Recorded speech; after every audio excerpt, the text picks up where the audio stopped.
नमस्कार। हमारे चैनल व्रत पौराणिक और ऐतिहासिक कथाओं में आपका स्वागत है, जिसमें हम तरह तरह की व्रत कथाएं, पौराणिक कथाएं और ऐतिहासिक कथाओं के वीडियो अपलोड करते हैं। हमारी आज की ऐतिहासिक कथा है राणा कुंभा का जीवन परिचय। राणा कुंभा एक महान शासक थे। उनका जन्म सन 1403 ईस्वी में सिसोदिया राजवंश में राणा मूकल और रानी सौभाग्य देवी के घर हुआ था। राणा कुंभा महान सेनाध्यक्ष, महान निर्माता, वरिष्ठ विद्वान होने के साथ वीर और साहसी भी थे। राणा कुंभा के पिता ने उनके लिए मेवाड़ पर चारों तरफ से मंडराते विपत्ति के बादल छोड़ के गए थे, पर राणा कुंभा ने धैर्य और साहस के साथ आंतरिक विद्रोहों का दमन किया और मेवाड़ पर छाए राठौड़ों के बढ़ते हुए प्रभाव को भी समाप्त किया। यही नहीं, उन्होंने विदेशी मुस्लिमों के आक्रमण का भी सफलतापूर्वक सामना किया। राणा कुंभा ने अपने शासन के दीर्घ काल तक मालवा और गुजरात के मुस्लिम शासकों का डटकर मुकाबला किया और बूंदी के हाड़ा, सिरोही के देवड़ा और सोजत व मंडौर के राठौड़ राजपूत ठिकानों को परास्त कर उन्हें अपनी अधीनता स्वीकार करने को बाध्य किया। राणा कुंभा ने अपने राज्य को विस्तृत किया और इतना विस्तृत राज्य मेवाड़ में पहले किसी का भी नहीं था। इसी कारण कुंभलगढ़ प्रशस्ति में उन्हें धर्म और पवित्रता का अवतार कहा गया है। सांगा और राज सिंह की ख्याति की आधारशिला कुंभा के समय में ही डाली गई थी। इतिहास के अनुसार उन्होंने अपने राज्य को सुदृढ़ दुर्ग द्वारा संपन्न बनाया और ख्याति अर्जित की, अपने नाम को चिरस्थायी बनाया। जहाँ राणा कुंभा अपने राज्य की रक्षा के लिए सजग थे, वहीं वह प्रजाहित के लिए भी जागरूक थे। युद्धों में निरंतर व्यस्त रहने के उपरांत भी उन्होंने जनहित की दृष्टि से अनेक जन कल्याण कार्यों को संपूर्ण किया। उन्होंने जल व्यवस्था के लिए अनेक तालाबों, कुंडों, कूपों और बावड़ियों का निर्माण कराया। वह दानवीर भी थे। उनकी तुलना राजा भोज और कर्ण जैसे दानवीरों से की गई है। इसीलिए कुंभलगढ़ प्रशस्ति में कवियों ने उन्हें प्रजापालक और महान दानी कहा है। धार्मिक क्षेत्र में वह निसंदेह एक धर्मपरायण व्यक्ति थे, परंतु अन्य धर्मों के प्रति भी वह सहिष्णु थे। उन्होंने मुस्लिमों पर केवल विधर्मी होने के नाते अत्याचार नहीं किए और कुंभा वंश परंपरा से शैव मत को मानने वाले थे। उन्होंने वैष्णव धर्म के प्रति भी उतनी ही श्रद्धा व्यक्त की। आबू तीर्थ पर जाने वाले जैन यात्रियों से जो कर लिया जाता था, वह कर राणा कुंभा ने समाप्त कर दिया। राणा कुंभा ने जैन, शैव और वैष्णव मंदिरों का निर्माण करवाया। वास्तव में कुंभा की नीति सर्वधर्म समभाव की नीति थी।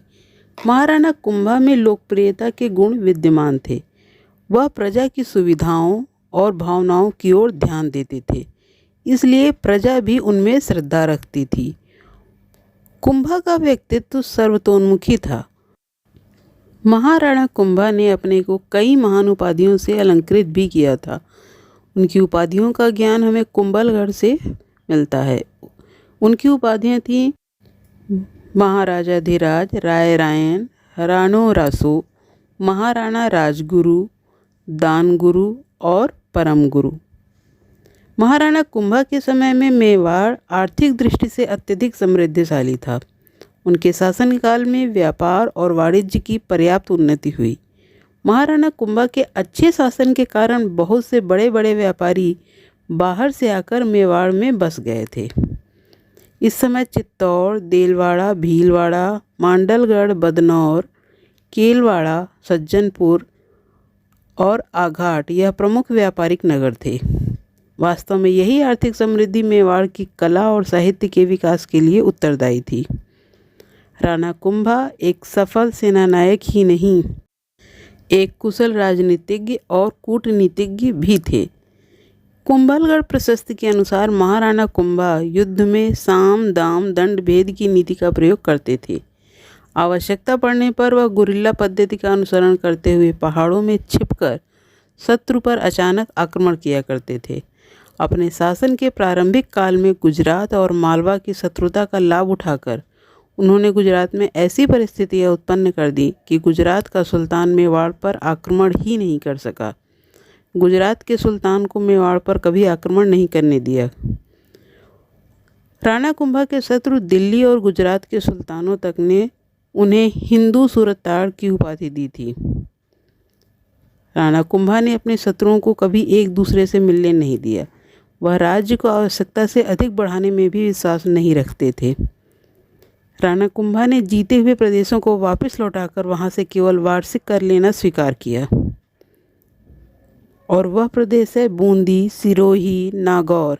इन राज्यों को राणा कुंभा ने अपने राज्य में नहीं मिलाया। राणा कुंभा एक कुशल शासक ही नहीं, व्यवहारिक राजनीतिज्ञ भी थे। राणा कुंभा नाट्य शास्त्र के ज्ञाता और वीणा वादन में भी कुशल थे। कीर्ति स्तंभों की रचना पर उन्होंने स्वयं एक ग्रंथ लिखा और मंडन आदि सूत्रधारों से शिल्प शास्त्र के ग्रंथ लिखवाए। महाराणा कुंभा का नियम था कि वे हर दिन सुबह सुबह सबसे पहले अपने कुल देवता के मंदिर जाकर उनकी पूजा किया करते थे। तो अपने नियमानुसार हर दिन की तरह उस दिन भी राणा कुंभा सुबह सुबह अपने कुल देवता के मंदिर में पूजा करने गए, लेकिन उन्हें कहाँ पता था कि ये पूजा उनकी ज़िंदगी की आखिरी पूजा होने वाली है। उनका बड़ा बेटा उदय सिंह अपने कुल देवता के मंदिर में शिवलिंग के पीछे तलवार लेकर अपने पिता की सारी गतिविधियों को बड़े गौर से देख रहा था। जैसे ही राणा कुंभा शिवलिंग के सामने नतमस्तक हुए, उदय सिंह ने अपनी तलवार से उनका सिर धड़ से अलग कर दिया और इतिहास में पितृहंता के नाम से अपना नाम दर्ज करा लिया। अगर आपको हमारा यह वीडियो पसंद आया हो तो इसे लाइक करें और ज़्यादा से ज़्यादा शेयर करें, और हमारे चैनल व्रत पौराणिक ऐतिहासिक कथाओं को सब्सक्राइब करें ताकि हम जब भी कोई वीडियो अपलोड करें वह सबसे पहले आप तक पहुंचे। धन्यवाद।